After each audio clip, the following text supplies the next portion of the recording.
بعنوان أنا مساعدية للطالبة زينة محمد.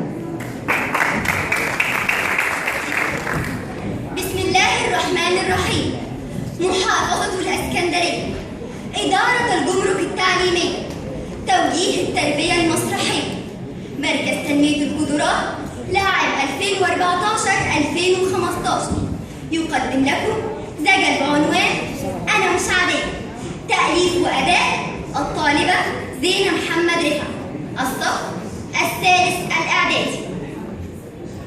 يلي بتسألني مين أنا؟ مستهون بيا وبتسألني إيه لازمتي؟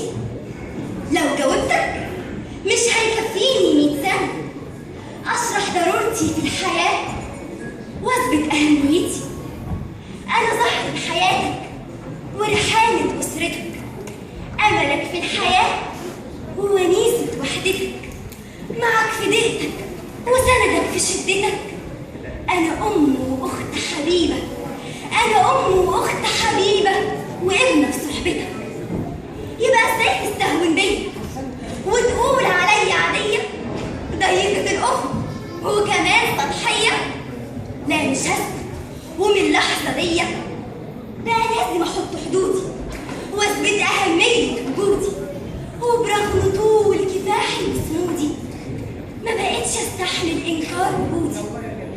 مين اللي اداك الحق بإنك تمنعني من شغلي ومن دراستي ومن حياتي، تديني أوامر من غير ما تسمعني، وبرغم ده تطلب التنفيذ مع صبري وثباتي؟ وإن صبرت يا ريت ألاقي شكر أو حتى كتر خيرك.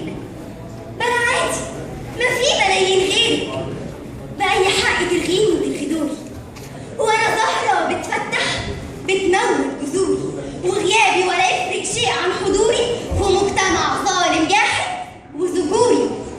ده أنا مش أي حاجة، لا ده أنا نص المجتمع. كلمتي كلمة مهمة ولازم تتسمع. حتى حجابي لازم يكون باقتناعي، أما الإجبار ممكن يسبب امتناعي. بعد مشوار السنين لسه بتسألني مين أنا؟ معقول مش عارف أنا مين؟ وعشان تعرف محتاج كام سنة.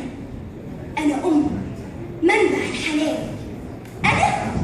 أنا سر الأمان، أنا ابنة ضحكتها سر الحياة. أنا فعلا نعمة وفضل عليك من الإله. أنا زوجة بتداوي الجراح، بتواسي وتنسي هم اللي راح.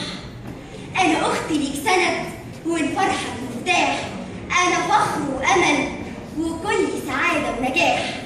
عطائي غير ممنون رغم الوحود، ودعائي ما بيتوقفش ساعة السجود، ونجاحي مستمر رغم كل الجهود لإنكار دوري ونجاحي في الوجود.